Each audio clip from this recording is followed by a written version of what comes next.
राजकार historical drama based on Hyderabad genocide is all set to release. काय सांगाल movie बद्दल? भारताला स्वातंत्र्य मिळालं, ब्रिटिश गेले, पाकिस्तान झाला, पण इथे एक हैदराबाद आहे जे विल्हेवाट करायला तयार नव्हतं. तेव्हा सरदार वल्लभभाई पटेल त्यांना विलय करायला सांगितलं, हे बळजबरी केली आणि ऑपरेशन पोलो झालं. सेना पाठवून चक्क त्यांच्याकडनं हातातून खेचून घेतलं. ही एक गोष्ट आहे, पण त्याच्यामध्ये स्थगिती पुरस्कार हे होता अग्रीमेंट, आणि त्या काळात रजाकारनी किती अत्याचार केले ही ती फिल्म आहे. मी त्यात शेवटचा रुलिंग निजाम, मी उस्मान अली पाशाची भूमिका करतो. त्यात त्याच्या रजाकार स्वयंघोषित सेनेचा जो सेनानायक कासिम रिजवी यांनी काय अत्याचार केले, आणि आपण नेहमी बघितलेला आहे नरसंहार हा पार्टिशन बद्दल फिल्म झाली, पण पोस्ट पार्टिशन या ठिकाणी बराच नरसंहार झाला. तर तो या फिल्मच्या दाखवण्याचा प्रयत्न केला गेलेला आहे. ती ही फिल्म, म्हणून त्याला म्हणतात silent genocide, which is not been yet told. So now it can be called the spoken genocide. तुमचा कॅरेक्टर खूप प्रॉमिसिंग दिसतोय मूवीमध्ये, तर त्याबद्दल काय सांगाल? मी उस्मान अली पाशा, 7वा निजाम, टाइम्स मॅगझिनमध्ये लिहिलेलं होतं 1937 साली. विश्वातला सगळ्यात श्रीमंत, म्हणजे त्याच्या बद्दल सांगायचं झालं तर अतिशय सुसंस्कृत असं माणूस होता, आणि स्वतः कवी. त्याच्या बऱ्याच राण्या होत्या, आणि असा माणूस ज्याला हैदराबाद स्वतःचं एक राष्ट्र तुर्किस्तान बनवायचं होतं, आणि त्यासाठी अगदी हिंदू मेजॉरिटी स्टेटला मुस्लिम एक इस्लामिक राष्ट्र बनवायचं, त्याचं जे त्याची जी मनोमनी जी इच्छा होती ती पार पडण्यासाठी काय काय केलं, ही भूमिका करण्यासाठी मला आधी असं वाटलं की काय तो फक्त क्रूरच होता का मनाची इच्छा पूर्ण करण्यासाठी क्रूर झाला, का तो कासिम रिजवीच्या बोलण्यामुळे त्याच्यात बदल होत गेला. कारण का आम्ही फिल्ममध्ये तसं दाखवलंही. शेवटी तो जेव्हा त्याला जेव्हा मुंशी भेटतात तेव्हा तो म्हणतो की माझी चूक झाली कासिम रिजवीला ऐकलं. त्यामुळे तो क्रूर हा जसा आता त्याच्या नजरेत असेल त्याचं राष्ट्र प्रेम, पण तो मुळात सुसंस्कृत होतो माणूस. तर ते दाखवण्याचं जे कॉम्प्लेक्सिटी आहे कॅरेक्टरचं, की मुळात मला वाटतं जो शिकलेला माणूस असतो तो पॉवरफुलच असतो. त्यातून तो जर त्याचं शिक्षण आणि त्याचं हे पॉवर तो जर आणखीन वेगळ्या कारणासाठी वापरणार असेल तर ते अजून डेंजरस असतं, आणि त्यातून तो सगळ्यात छीन होतो. त्यामुळे मला वाटतंय त्याच्याकडे सगळीच पाहिजे. या रोलसाठी तुम्ही काय प्रिपरेशन्स केले किंवा काय चॅलेंजेस फेस केले? मुळात त्याच्याबद्दल मटेरियल तेवढं अवेलेबल नव्हतं की माणूस एखादं मटेरियल बघून खूप काही काही तयार करू शकेल, की कसं वागणं, चालणं, बोलणं, त्याच्या ऑडिओ टिप्स तेवढं नसल्यामुळे, आणि मुळात फिल्म ही रजाकारच्या पॉईंट ऑफ व्ह्यूनी केली गेली असल्यामुळे मीर उस्मान अली पाशा फिल्ममध्ये रजाकारने केलेल्या अत्याचारांसाठी येतो. त्यामुळे त्यांनी घेतलेले डिसिजन, त्यामुळे ते पटकन सीनमध्ये येऊन पटकन तो सगळा परफॉर्मन्स करणं, ड्रॅमॅटिक परफॉर्मन्स करणं, त्याच्यात मग मी प्रयत्न केला. त्यात अगदी बारीक काम करून, बारकावे, म्हणजे की अगदीच त्याच्यातलं असलेलं ते द्वैत जे आहे की इंग्रजांबरोबर राहून मला वाटलं होतं की हिंदुस्थान स्वतंत्र झाल्यावर हैदराबाद मिळेल मला, पण ते न मिळाल्याने त्याच्यातला बदल मग तो कसा तयार होतो क्रूरतेसाठी, मला वाटतं तो जो शिफ्ट आहे तो दाखवणं हा एक चॅलेंज. इंडियन हिस्ट्री म्हणा किंवा फ्रीडम फायटर्स म्हणा, यावर आजकाल खूप मूवीज आणि शोज बनतात, तर अशा प्रकारे खूप अवेअरनेस सुद्धा होते लोकांना. तर तुम्हाला काय वाटतं याच्याबद्दल? मला वाटतं प्रत्येक फेज असते, एखादी फेज असते त्याच्यात दाखवलं जातं. आता हल्ली लोकांना वाटतंय की राष्ट्रप्रेम किंवा ज्या माणसांबद्दल दाखवलं गेलं नाही आतापर्यंत त्यांच्याबद्दल सिनेमे बनवावेत. सरदार पटेलांवर सिनेमे बनलेत, पण अजूनही असं वाटतं त्यांनी जसं आता हैदराबादचा विलेज याच्यावर अशी फिल्म झाली नव्हती. आणि तो जर नाही तर हैदराबाद राहून गेला असतं तर म्हणजे मग काय झालं. तर म्हणून ती फिल्म करणं मला वाटतं गरजेचं आहे. आणि आता फायनान्सेस तयार आहेत असं मी म्हणेन की या फिल्म्स प्रोड्यूस करायला. आणि त्यांना असं वाटतंय त्यांच्या त्या प्रोड्युसर्स मधलं ते राष्ट्रप्रेम जागा झालंय, दिग्दर्शकातलं झालेलं आहे, रायटर मधलं झालेलं आहे. आणि नटाला चांगला रोल मिळतो, नट का नाही, म्हणून ते सगळे एकत्र येऊन मला वाटतंय हे आता असे पिक्चर बनत आहेत. पण शेवटी ते तिथपर्यंतच बनतो जिथपर्यंत ऑडियन्स आहे. शेवटी प्रेक्षक हाच महत्वाचा ठरतो. म्हणजे उद्या जर प्रेक्षक म्हणाले आम्हाला नाही बघायचे तसे चित्रपट, तसे चित्रपट बंद होईल.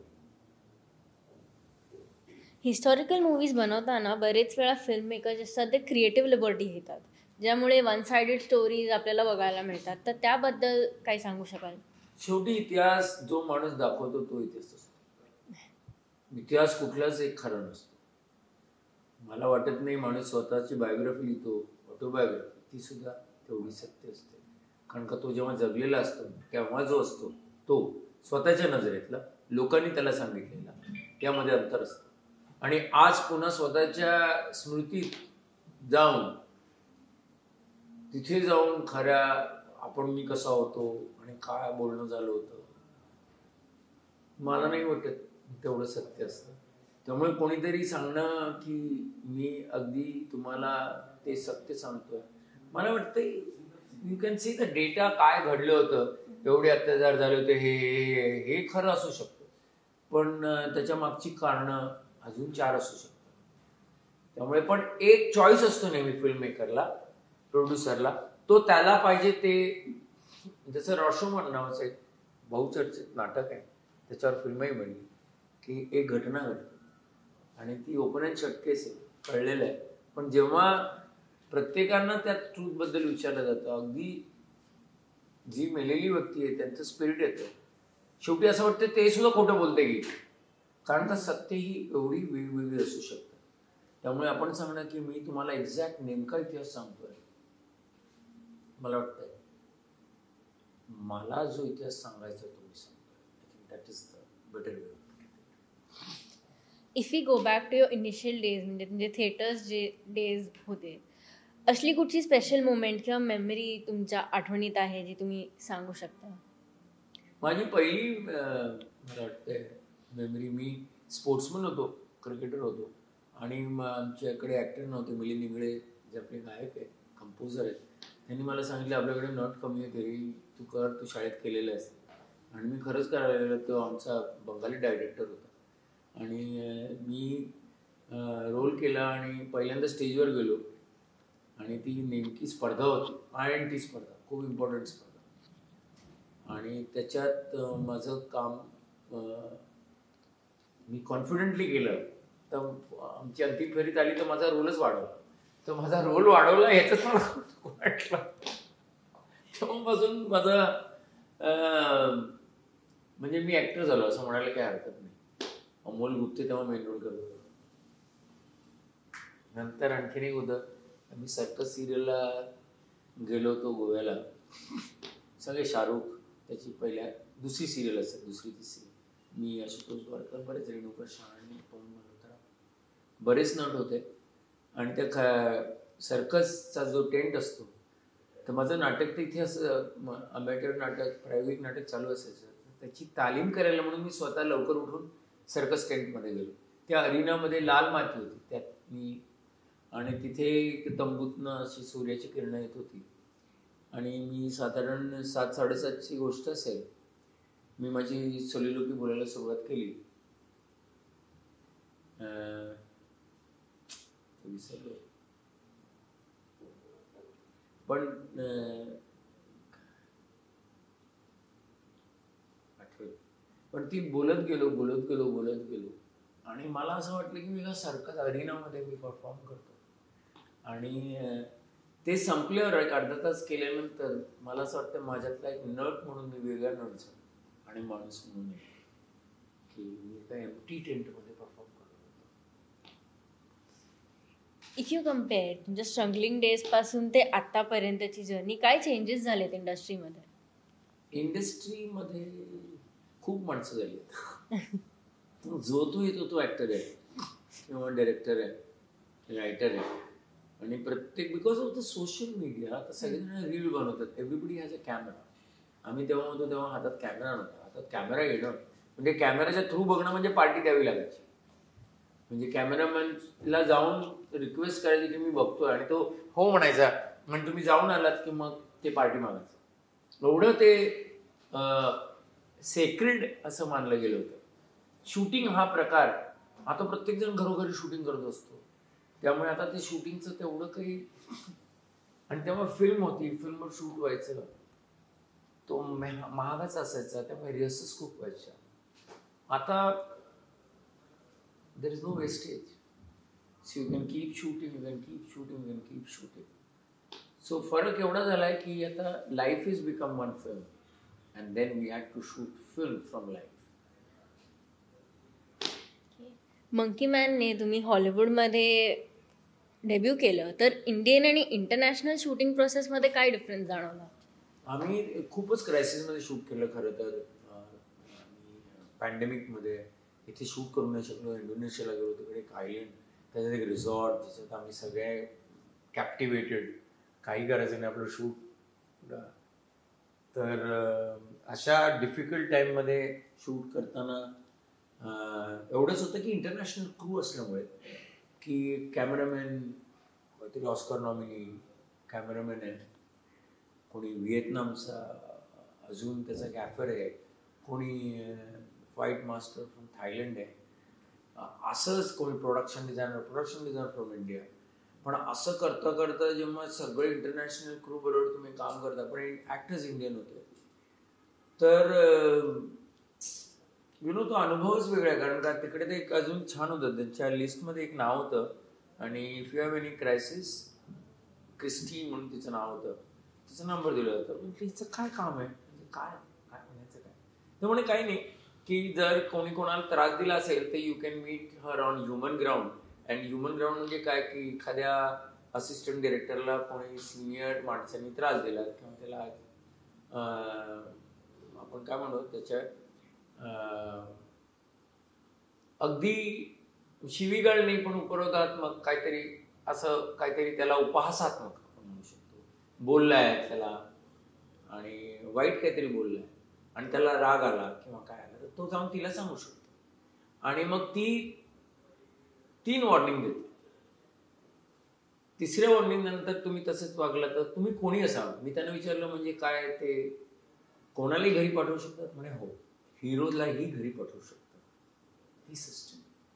त्यामुळे तिकडे नोबडी कॅन डू, आपण म्हणतो ना ते ह्युमन काय आपण म्हणतो त्याला, एक्सप्लॉयटेशन किंवा मानसिक त्रास होऊ शकत नाही. Just have to go and tell him की असं असं हा वागला माझ्याशी, हा को ॲक्टर माझ्याशी असा वागतोय, हा माझ्याशी, किंवा हा डायरेक्टर माझ्याशी, आता डायरेक्टरचीही कंप्लेंट करू शकतो. त्यामुळे हे खूपच मला वेगळं वाटतं. म्हटलं बापरे, कारण का त्यांचं म्हणणं आहे ह्युमन व्हॅल्यू, तुम्ही आर्टिस्ट असाल but as a human being we value.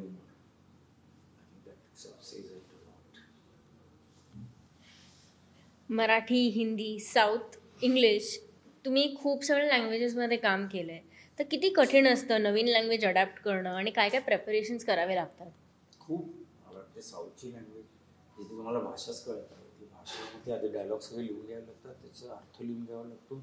मग डोक्यात आधी जे हिंदीत लिहिलेलं आहे किंवा मराठीत लिहिलेलं आहे त्याचं सगळं आपल्या डोक्यात ग्राफ बनवायचा. मग त्यांच्या लँग्वेजप्रमाणे बोलता बोलता तो केलेला ग्राफ डोक्यात आला पाहिजे आणि मग ते बोलता बोलता मराठी काढून टाकायचं आणि त्याच्यातला तो अर्थ आणायचा. सी, ऐकताना गोंधळ झाला की नाही, करताना किती होत असेल. आणि त्यामुळे मग काय होतं, तुमचे हातवारे जास्त वापरले, ते आठवता ते करत असतं. पण साऊथवाल्यांना काय पॉज आवडत नाही, फार रेअरली त्यांना. मग you have to be at a rapid speed. Sir little fast sir, sir little sir lagging sir pause sir, no pause, ठाक ठाक ठाक ठाक ठाक ठाक. त्यामुळे एक वेगळा स्पीड लावावा लागतो साऊथला गेलो की. पण इंग्लिशमध्ये मी आता मंकी मॅनमध्ये इंग्लिश संवाद होतो. इंग्लिश थोडी भाषा कानावर पडलेली असते, पण तरी त्यांचं कन्स्ट्रक्शन वेगळं असतं त्यांचं. तर ते पुन्हा ते एक वेगळं असतं, त्यांचं बोलणंच सगळं वेगळं असतं. त्यामुळे त्याची एक वेगळी मजा आहे मला. सवय लावून घ्यायला पाहिजे पुढचं फिल्म करायचं. आणि इन्स्पिरेशन म्हटलं तर इंडस्ट्रीमध्ये कोण आहे असं तुमचं? सगळेच आहेत ना आपल्या घरी. अगदी माझा आशुतोष गोवारीकर असू दे, रामगोपाल वर्मा असू दे, महेश भट असू दे, किंवा आत्ताच अगदी म्हणजे बरेच दिग्दर्शक अशासाठी म्हणते कारण का दिस मीडियम इज ऑफ दिग्दर्शक आणि प्रोड्युसर्स. ऍक्टर्स तर आहेतच आपले. मनोज वाजपेयी फार छान काम करतात. मला असं वाटतं की त्यांनी त्याच्या परफॉर्मन्सची धार वाढवत चालली. प्रत्येक you can see the growth. आणि at the same time the superstars are doing their job. I was pleasantly happy when Shahrukh did Jawan, you know, when came back. आणि at the same time Marathi चित्रपट हा जे मी आत्ता तो मध्ये बघितला, अमलतास ना, ताश की तास, अमलतास फुल आहे ना. तर तो एक वेगळा चित्रपट बघितला, खरंच रियालिटीकडे जवळ असलेला राहुल देशपांडेचा. So I was very happy की आपल्याकडे प्रयोग होत आहेत. मेनस्ट्रीम सिनेमा तर होतोच आहे, पण प्रयोगही होत. एनी ड्रीम रोल जो तुम्ही केला आहे किंवा तुम्हाला करायचा आहे? मला करायचा आहे असा कुठला रोल आहे तो येईलच. कारण का मला वाटतं माझ्या ड्रीम रोलपेक्षा मला चांगले रोल ऑफर केले जाते. माझं ड्रीम असेल की कुठलाही रोल केलेला तो मी तेवढा चांगला करू शकेल की नाही, हा माझं एक ड्रीम असेल बस. फिल्म शूटिंगमधून जेव्हा तुम्हाला वेळ मिळतो तेव्हा तुम्हाला काय करायला आवडतं? फिल्म शूटिंगमधून जेव्हा वेळ मिळतो मी रिहर्सल रूममध्ये असतो, तालीम. And what is your mantra to stay rooted? What is your mantra to stay rooted? To stay rooted. Don't take yourself too seriously. And as an actor, don't think that you have no fans. That's the biggest fallacy. Which is, तुमचे fans आहेत, गंमत करायला असतात, नाही तर तुमची film बघायला गेले नसते. आणि सध्याचा ट्रेंडिंग टॉपिक म्हणजे आहे नेपोटिझम, तर त्याच्यावरती तुमचा काय टेक आहे? सध्याची ट्रेंडिंग टॉपिक नेपोटिझम आहे, खूप सोशल मीडियावरती चर्चा होत असते. मूवीज जेव्हा येतात, सिरीज येतात, तर त्याच्यावरती तुमचं काय म्हणणं? Wow, very good. मला वाटतं ट्रेंडिंग हे sounds only good, which means it's there happening. See, anything which is prevailing or it's at the current time, moving. I call this a movement. And movement is always welcome. It helps. It sets a trend. So a trend can change. You know? So it's very good. तुमच्या upcoming movies बद्दल सांगा ना. माझी upcoming movie